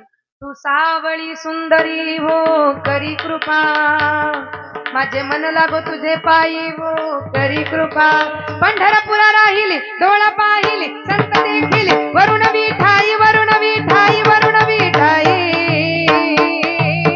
सच्चिदानंद अंबाबाई हो करी कृपा, सच्चिदानंद अंबाबाई हो करी कृपा, अंबाबाई हो करी कृपा, अंबाबाई हो करी कृपा. काय म्हटलं? तुम्ही म्हणता देव. विटेवर कोण आहे? संत म्हणतात बाई आहे. त्याचा अर्थ काय? त्याचा अर्थ एकच आहे. संतांनी माधुर्य भाव इतका धारण केला, देवाला सुद्धा त्यांनी स्त्री बनवलं. एवढंच नाही, अजून पुढे सांगते गोंधळ देवाचा असतो का देवीचा असतो? मी एका कीर्तनामध्ये असंच म्हटले गोंधळ कुणाचा असतो? माझा पोरगा तेव्हा लहान होता, आता तो थोडा मोठा झालाय, अजून लहानच आहे तो, पण तेव्हा 3 वर्षाचा होता तो, नवीनच बोलायला शिकला होता. मी कीर्तनात असं म्हटलं गोंधळ कुणाचा असतो? तो म्हणतो आमचा. पोरांचा गोंधळ तो वेगळा. गोंधळ कोणाचा घालतो आपण? देवाचा की देवीचा? देवीचा गोंधळ घालतो. आता आमच्या संतांनी कोणाचा गोंधळ घातलाय ऐका. आषाढी कार्तिकी, आषाढी कार्तिकी तुझ्या गोंधळाची दाटी हो, आषाढी कार्तिकी तुझ्या गोंधळाची दाटी, आषाढी कार्तिकी तुझ्या गोंधळाची दाटी हो, आषाढी कार्तिकी तुझ्या गोंधळाची दाटी, कुंडलिक दिवटा शोभे वाळवंटी हो, कुंडलिक दिवटा शोभे वाळवंटी हो, कुंडलिक दिवटा शोभे वाळवंटी हो, कुंडलिक जीवता शोभे वाळवंटी वो. उदो बोला उदो बोला उदो बोला उदो बोला उदो बोला उदो बोला वा वा. उदो बोला अंबाबाई माऊलीचा हो उदो बोला उदो बोला उदो बोला कृष्णाबाई माऊलीचा हो हे उदो बोला उदो बोला उदो बोला कृष्णाबाई माऊलीचा हो. उदो बोला उदो बोला उदो बोला कृष्णाबाई माऊलीचा हो. गोंधळ देवीचा असतो पण आमच्या संतांनी देवाचा घातला. दिवटा कोणाला बनवलं? पुंडलिकाला. पुंडलिक दिवटा शोभे वाळवंटी हो. पुढे म्हटले एका जनार्दनी अंबा उभी कर ठेवून कटी हो. काय म्हटले? अंबा विटेवर कर ठेवून कटी उभी आहे. म्हणजेच माधुर्य भाव हा खूप श्रेष्ठ भाव आहे. आपणही तो भाव अंतःकरणात धारण करावा. त्या भावनेतून ज्यावेळेस देवाला बघितलं, परमात्म्याला बघितलं, तेव्हा कसा दिसला? पहिलं वर्णन केलंय पंढरपुरीचा निळा. तो पंढरपुरीचा आहे. काय विशेष आहे या पंढरपुरामध्ये? अनेक तीर्थ आहेत, अनेक क्षेत्र आहेत, पण पंढरपूर वेगळे महाराज. या जगाच्या पाठीवर असा देव नाही जो पंढरीमध्ये आहे. या द्वीपाचं वर्णन करताना आमच्या संतांनी खूप गोड वर्णन केले. जम्बू या द्वीपा माझी एक पंढरपूर गाव. जम्बूया दीपा माझे एक पंढरपूर गाव. जम्बू द्वीपामध्ये पंढरपूर नावाचं गाव आहे. जसं तुर्भे आहे, जसं वाशी आहे, नेरळ आहे, घाटकोपर आहे, तसं पंढरपूर गाव आहे. काही लोक म्हणतात काय विशेष आहे?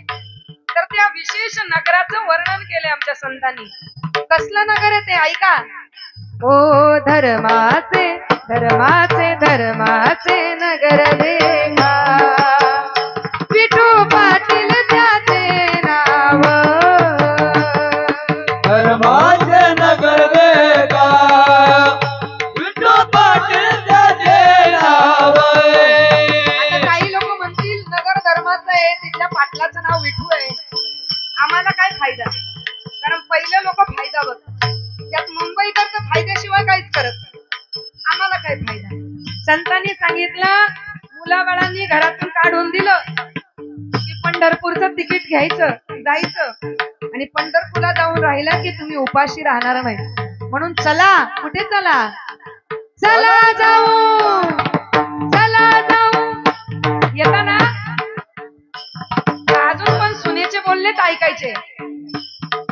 चला जाऊ तया ठाया काही भोजन मागाया. टाया काही भोजन मागाया. चला जाऊ तया ठाया काही भोजन मागाया. विठोबाचा विठोबाचा विठोबाचा धर्म लागो त्याचे चरणी लक्ष लागो. विठोबाचा धर्म लागो त्याचे चरणी लक्ष लागो. विठोबाचा धर्म जागो त्याचे चरणी लक्ष लागो. विठोबाचा धर्म जागो त्याचे चरणी लक्ष लागो. पंढरपूर विशेष आहे महाराज. पांडुरंग परमात्म्यासारखा देव नाही या जगाच्या पाठीवर. अहो तुम्ही या जगाच्या पाठीवर कुठल्याही तीर्थक्षेत्रात जा, कुठल्याही तीर्थक्षेत्रात जर गेले तर तो देव तुम्हाला 4 हात लांब ठेवतो. बालाजीला गेले किती लोक? बालाजीला जाणाऱ्यांना माहिती असेल तो बालाजी किती लांबून दर्शन देतो. बाके बिहारी लांबून दर्शन देतो. जगन्नाथपुरीचा जगन्नाथ लांबून दर्शन देतो. पण धन्य माझा पांडुरंग परमात्मा. अरे माणूस कसाही जरी असला, वारी करून मळून गळून आलेला असला, 2 दिवस आंघोळ केलेली नसली, दात घसलेले नसतात, मळकटलेला असतो, पण तरी सुद्धा डायरेक्ट पायाला हात लावून दर्शन फक्त पंढरपुरामध्ये, फक्त पंढरपुरात, बाकी कुठेच नाही. म्हणून पंढरपूर सारखं क्षेत्र नाही, चंद्रभागेसारखं तीर्थ नाही, पुंडलिकासारखा भक्त नाही, आणि माझ्या पांडुरंगासारखा देव या जगात जगाच्या पाठीवर आहे, जगाच्या पाठीवर. असा माझा देव आहे महाराज. असं म्हणतात एक भक्त बालाजीला गेला होता आणि श्रीमंत होता, गडगंज श्रीमंत होता. आणि त्या भक्ताने सांगितलं मला बालाजीचं जवळून दर्शन घ्यायचं. भटजीबा बोलतात तसं घेता येणार नाही, पण त्याने थोडस आमिष दाखवलं, एवढं एवढं मी तुला धन देतो, मला दर्शन दे, जवळून हात लावून दर्शन दे. पूजारीच्या अंतकरणात थोडासा लोभ निर्माण झाला आणि त्याने सांगितलं उद्या पहाटे सगळ्यांच्या अगोदर 5:30ला मंदिर उघड, त्याच्या अगोदर तुम्ही या, मी तुम्हाला देतो, दर्शन देतो म्हणे. आता हे नियमाच्या विरुद्ध आहे. त्यावेळेला तो बालाजी त्या पुजाऱ्याच्या स्वप्नामध्ये गेला आणि स्वप्नामध्ये जाऊन सांगितलं इथल्या माझ्या या देवस्थानचा, या देवाचा नियम तू तोडू नको. जर त्या भक्ताला माझ्या पायाला हात लावून दर्शन घ्यायचं असेल तर त्याला सांगा या बालाजीच्या रूपात ती सुविधा अवेलेबल नाही, ती सुविधा उपलब्ध नाही. त्याला जर माझ्या पायाला हात लावूनच दर्शन घ्यायचं असेल तर हाच बालाजी पंढरपूरला विटेवर उभा आहे, तिथे जाऊन त्याचं दर्शन घे, तुला बालाजीचं दर्शन झाल्याशिवाय. हा आमचा देव आहे, हा आमचा पांडुरंग परमात्मा. त्या पंढरीच्या पंढरपुरीचा पुढे म्हटलंय निळा. काय म्हटलंय आता खरं खरं सांगा, देव कसा आहे? काळा आहे का सावळा आहे? तुम्ही निळा केलाय का? पण खऱ्या अर्थाने ज्यांनी ज्यांनी पांडुरंगाला पाहिलंय कसा आहे तो? नुसता काळा नाही, डांबरापेक्षा जास्त काळा आहे. ओरिजिनल जी मूर्ती आहे ना पांडुरंगाची किती काळी येते. आणि आजकालची काळी नाही, आजकालचा काळा नाही, ठाईचाची काळा अनादी बहु काळा, ठाईचाची काळा अनादी बहु काळा, ठाईचाची काळा अनादी काळे, ठाईचाची काळा अनादी बहु काळा. निवेदाचा लावी लागे माये, म्हणून निवेदाचा लावी लागे माये, ठाईचाची काळा अनादी बहु काळा, ठाईचाची काळा अनादी बहु काळा. तो काळा आहे महाराज, काळा.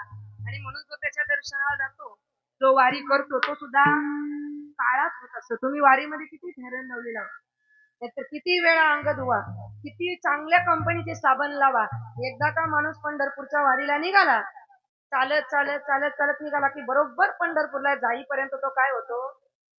काळा होतो. किती गोरा असू दे, किती तुम्ही फेरन लावली लावा. पंढरपूरची वारी हा इतका अनुभवण्याचा गोड विषय, ज्याला ज्याला अनुभव असेल त्याला त्याला माहिती असेल महाराज. किती सुंदर. दिवसभर माणूस थकतो, पण जी सुखाने झोप लागते, खालून दगड टोचत असतात, मच्छर चावत असतात, वळकटीवरून कितीतरी त्रास होतो, पण तरी सुद्धा सुख समाधान, चेहऱ्यावरचा आनंद कमी होत नाही. ही पंढरीची वारी, त्या वारीतला अनुभवच काहीतरी वेगळा आहे महाराज, वेगळा अनुभव आहे. म्हणून प्रत्येकीने जा, ज्यांना ज्यांना सुना आल्या त्यांनी त्यांनी वारीला पायी पायी जा. 2 ऑप्शन तुमच्या समोर ठेवू, एक तर पायी जा किंवा चालत जा. कशा जाल? कशा जाल? तर सुना किती जणींना आल्यात? मग घरी राहण्यापेक्षा पंढरपूरच्या वारीला निघायचं, आळंदीच्या वारीला निघायचं, त्र्यंबकच्या वारी. घरी जास्त राहायचं नाही. जितक्या जास्त घरी राहाल तितका बीपी वाढल, तितकी शुगर वाढल, तितकं टेन्शन वाढल. त्यापेक्षा सरळ वारीला निघायचं, बॅग भरायची. तुम्ही बॅग भरली ना की सगळ्यात जास्त आनंद कोणाला होईल? सुनबाईला. तुम्ही जर 5 साड्या घेतल्या, सुनबाई तिच्या कपाटातल्या 2 साड्या नवीन आणील, सांगेल सासूबाई आत्याबाई या 2 साड्या माझ्या आणखीन तुम्ही घ्या, पण पहिले तुम्ही वारीला. तुम्ही एकदा का गेल्या तर लगेच ती स्टेटसला ठेवल, व्हॉट्सअप फेसबुकला स्टेटसला ठेवल, काय फीलिंग व्हेरी हॅपी, नो कटकट इन 8 दिवस. 8 दिवस टेन्शन नाही, पण तुम्ही गेला पाहिजे वारीला. अनुभव आहे महाराज. 2-2, 4-4 दिवस, कधी कधी पाय दुखतात, पायाला सूज येते की नाही.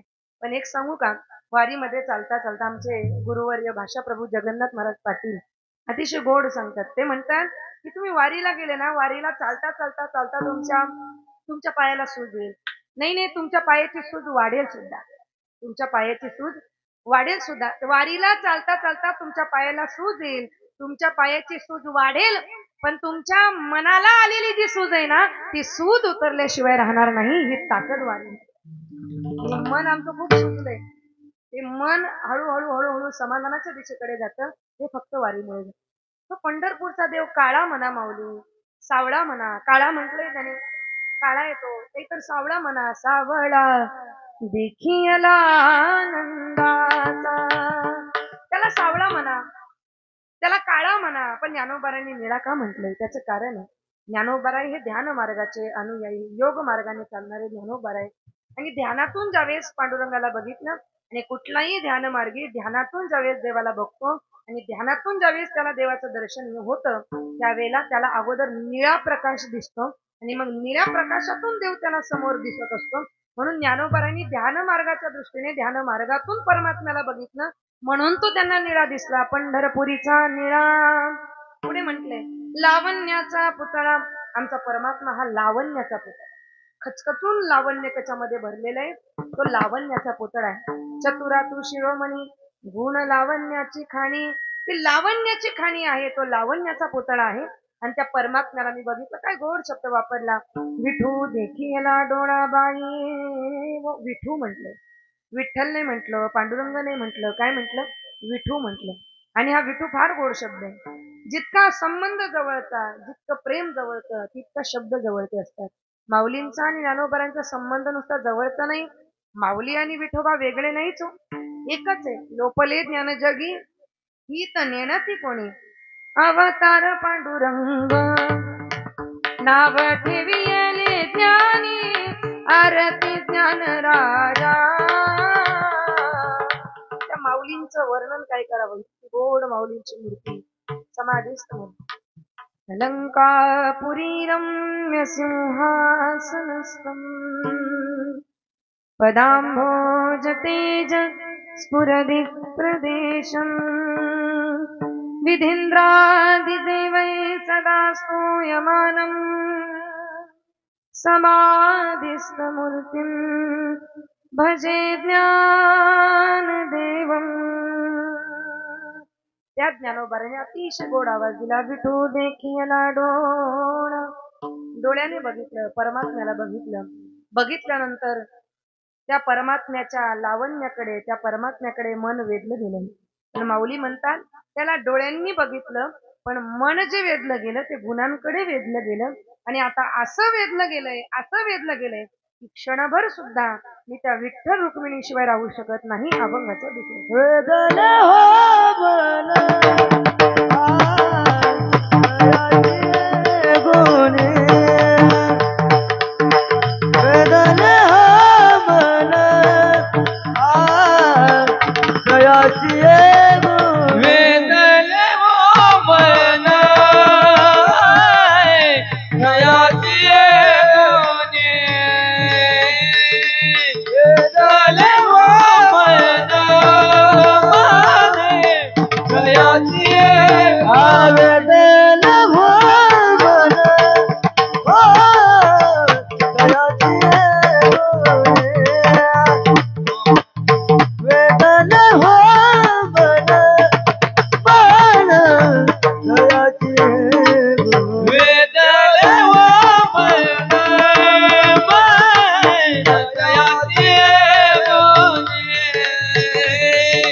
रूपाकडे नाही, कोणाकडे?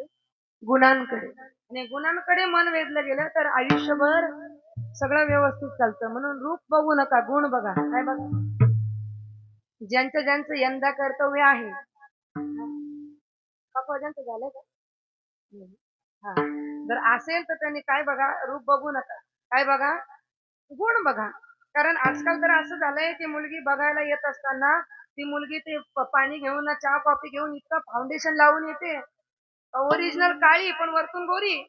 मग लग्न झाल्यानंतर कळतं मुकडा का चांद का तुकडा, रंग गेल्यास पैसे परत. त्याच्यापेक्षा गुण बघा, तिला काय बनवता येतं. नाहीतर ती म्हणायची 2 मिनिट में मॅगी तयार. तशी नका बघू, तिला भाकरी करता येतात, भाजी बनवता येतात, अशी मुलगी बघा. गुणांकडे बघा, रूपाकडे बघू नका. आमचे संत सांगतात गुणांवर ज्याने प्रेम केलं ना, आयुष्यभर तो संसार, ती व्यक्ती, तो त्याचा परमार्थ सुखाने होत असतो. म्हणून गुणांकडे बघा. या जगामध्ये एकमेव परमात्मा असा आहे की तो रूपवान आहे आणि तो गुणवानही आहे. गुण लावण्याची कहाणी आहे. नवे नवे त्याच्याकडे इतके गुण आहे, इतके गुण आहे, आणि म्हणूनच तो भगवंत आहे. माऊलींनी वर्णन केलं, ऐका यशश्री औदार्य, ज्ञान वैराग्य ऐश्वर्य, हे सहाही गुणवर्य, वसती जेठ म्हणून तो भगवंत. तो म्हणून भगवंत आहे. त्याच्याकडे यश आहे, त्याच्याकडे श्री आहे, त्याच्याकडे औदार्य आहे. असे अनेक गुणांनी आमचा परमात्मा नटलेला आहे. आणि त्या परमात्म्याच्या गुणांकडे माऊली म्हणतात, माझं मन वेधलं गेलं वेधने हो मन. आणि गुण हे शेवटपर्यंत टिकतात. स्वभाव रूप कमी कमी होत जाते. रूपाचं वर्णन पैसे याची स्थिती नाचतच आहे क्षणाक्षण आपलं. आणि आज जसा माणूस दिसतो तो तसा उद्या नसणार आहे. जसा उद्या दिसतो तसा महिन्यानंतर नाही. जसा 25शीत असतो तसा 60त नाही. जसा 60त असतो तसा 100 गेला तर तसा नसतो. हळूहळू हळूहळू सौंदर्य कमी कमी होत जातं. एक गोड उदाहरण सांगेल. एक मुलगा, लहान मुलगा 5.5 वर्षाचा, आई वडिलांच्या लग्नाचे फोटो बघतो. फोटो बघता बघता बघता बघता बघता बघता तो आईला म्हणतो, आई आई याच्यामध्ये तू एवढी सुंदर दिसते, एवढी छान दिसते, किती मस्त, किती ब्युटिफुल, किती छान दिसते. पण मला एक कळलं नाही, या लग्नामध्ये मी का नाही बरं. आता आई वडिलांच्या लग्नामध्ये पोरगा कसा असेल. पुढे तो मुलगा म्हणतो, अरे आई म्हणते, अरे तू मामाच्या गावाला गेलता म्हणून तू नाही. आता तो मुलगा म्हणतो, या फोटो मध्ये खरंच तू छान दिसते, तू मला ओळखू आली, पण तुझ्या शेजारी हा जो हँडसम आणि रुबाबदार माणूस उभा आहे तो कोण आहे. आता तो कोण होता. त्याचे वडील. बाई हुशार होती, ताई हुशार होती. ती आई ती म्हणते, अरे बाबा तो व्यक्ती दुसरा तिसरा कोणी नसून ते तुझे बाबा आहेत, ते तुझे पप्पा आहेत, ते तुझे वडील आहेत.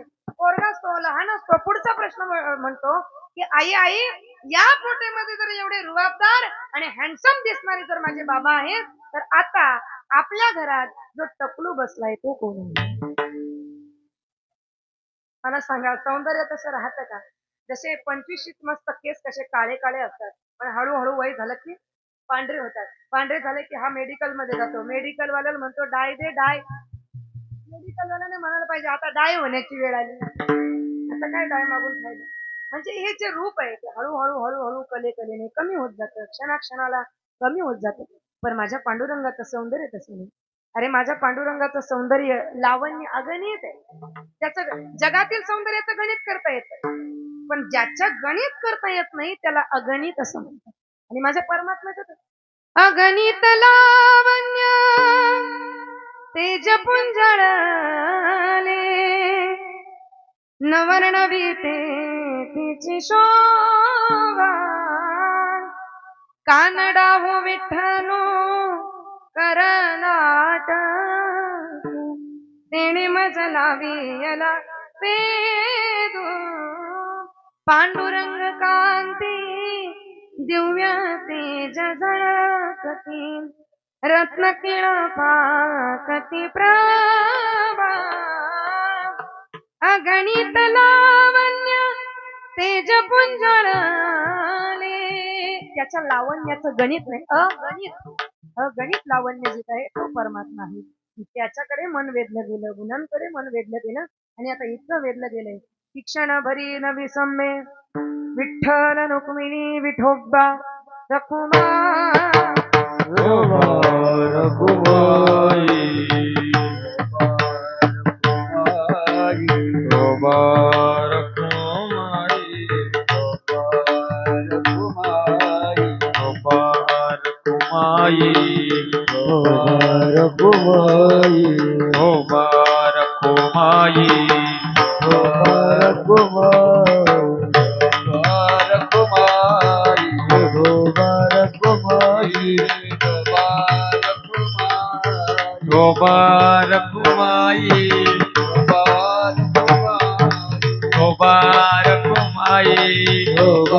रखुमाई हरी जय जय हरी जय जय जय विठोबा रखुमाई विठोबा रखुमाई विठोबा रखुमाई विठोबा रखुमाई विठोबा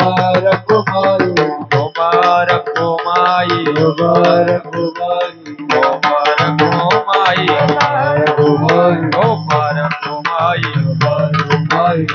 रखुमाई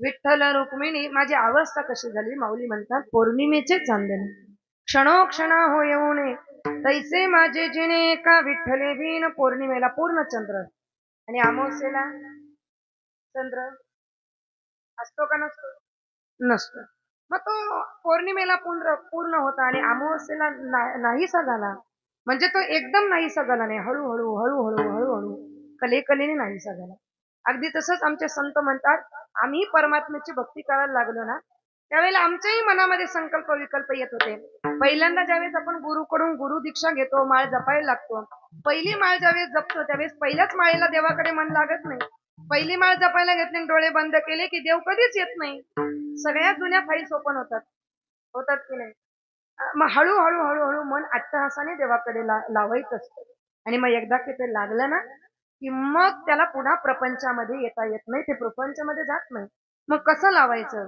ज्ञानेश्वर महाराजांनी त्याचं वर्णन केलंय अर्जुनाला ज्यावेळेस भगवान श्रीकृष्ण सांगतात तेच ज्ञानेश्वर महाराजांनी तुम्हाला आम्हाला सांगितले माऊली वर्णन करतात अथवा हे चित्त मनबुद्धी संहित माझे हाती अचुंबित न शकसी देवो तरी गायसे करी यया आठा प्रहारा माझारी मोठुकी निमिष भरी दे तुझाय मग जे निमिक देखेल माझे सुख ते तुले अरोचक विषयी होईल जैसा शरद कानुरी घेन आणि सरिता तू लागेन तैसे चित्त काढेल वेगळे प्रपंचोनी मग पुनवे हुनी जैसे शशिबिंब दिसे हरपतावसे नाहीची होईल तैसे भोगांतुनी निघता चित्त मज माझी रिघता हळू हळू पंडुसुता मीची होईल हळूहळू हळूहळू होतं हळूहळू एक दिवस कीर्तनाला या तेच कीर्तन तुम्हाला दुसऱ्या दिवशी आणेल तिसऱ्या दिवशी आणेल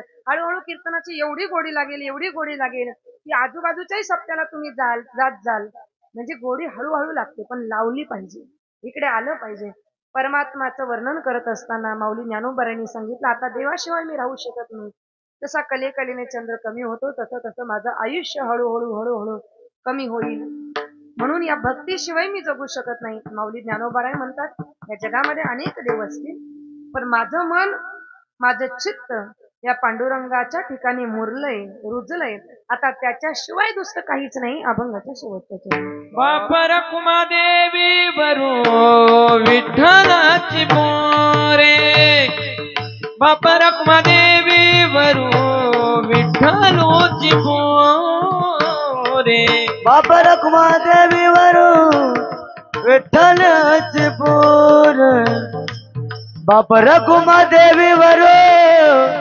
विठ्ठलाची पोरे बापर कुमादेवी वरू विठ्ठलोची पोरे बापर कुमादेवी वरू विठ्ठलाची पोरे बापर कुमादेवी वरू विठ्ठलाची पोर बापर कुमादेवी वरू विठ्ठलाची पोर चित्त चैतन्य मोरे बाई येवो चित्त चैतन्य पुरे बाई येवो वेदिले वो मन दयाची ये कोणी वेदिले वो मन दयाची ये कोणी तननपूर बाई चित्त चैतन्य मोरे बाई वेदले मन दयाची मोरे वेदले मन दयाची गुणे क्षणभर न विसंबे विठ्ठल रुक्मिणी क्षणभर न विसंबे विठ्ठल रखुमाई वेदले वो मन तयाची मोर वेदिले वो मन तयाची मोर बरन विषमे विठ्ठल रुक्मिणी क्षणभरन विषमे विठ्ठल रुक्मिणी वेदले हो मन तयाची मोरे वेदले हो मन तयाची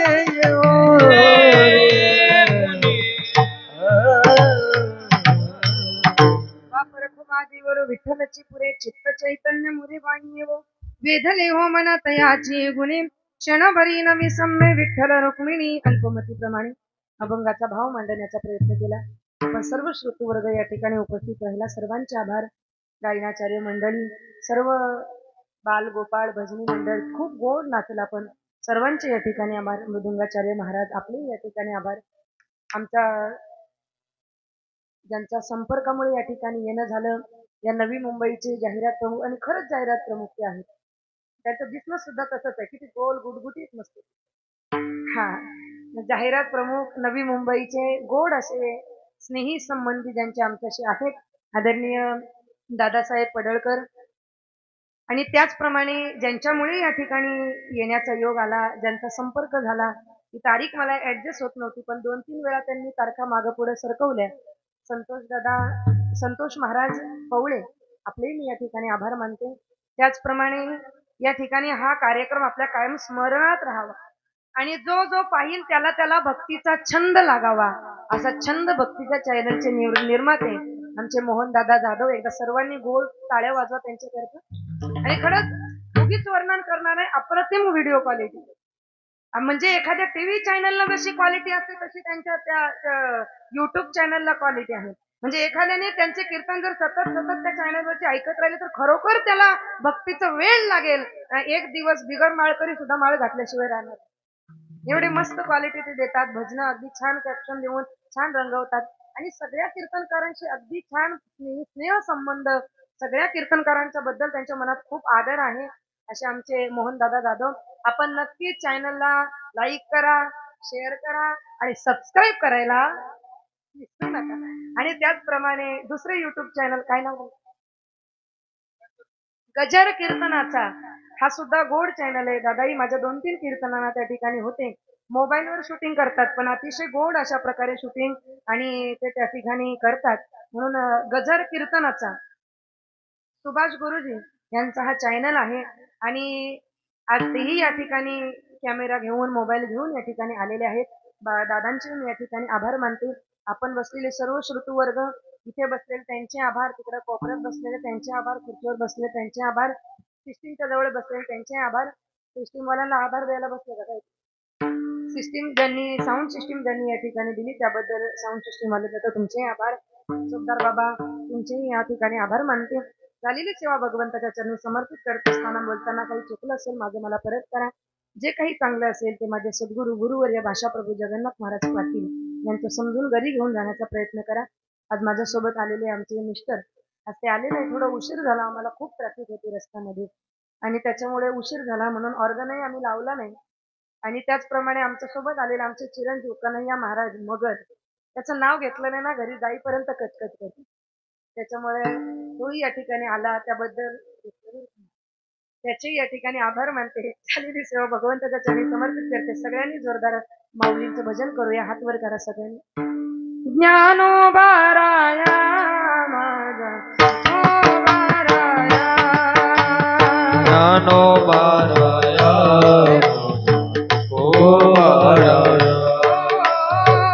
ज्ञानोबाराया माझा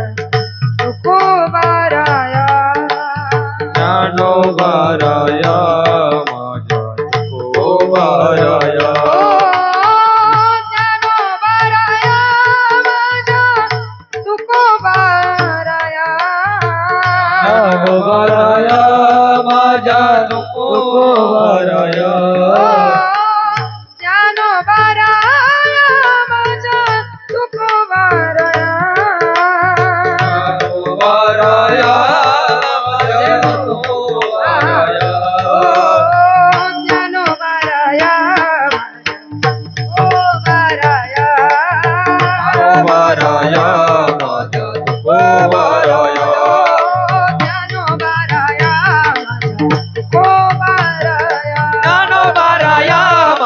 तुकाराया ज्ञानेश्वरा माऊली ज्ञानराज माऊली तुकाराम ज्ञानेश्वरा माऊली ज्ञानराज माऊली माऊली ज्ञानेश्वरा माऊली ज्ञानराज माऊली तुकाराम ज्ञानेश्वरा माऊली ज्ञानराज माऊली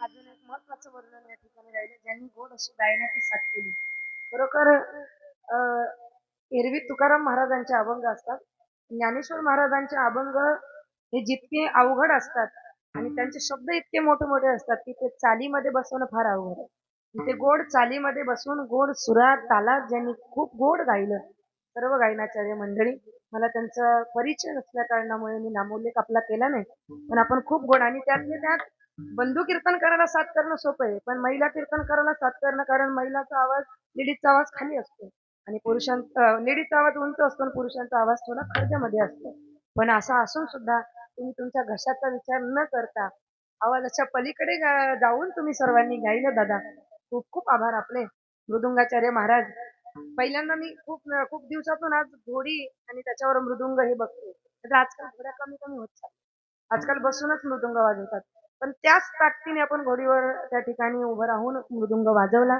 आपलेही या ठिकाणी आभार मानते झालेली सेवा गावदेवी माता आणि शिवप्रतिष्ठान माऊलींच्या चरणी अर्पण करते आणि या ठिकाणी थांबते विठ्ठल जय जय विठ्ठल जय विठ्ठल जय जय विठ्ठल जय जय विठ्ठल विठ्ठल जय जय विठ्ठल पुढे वेडी वा पुढे उत्तर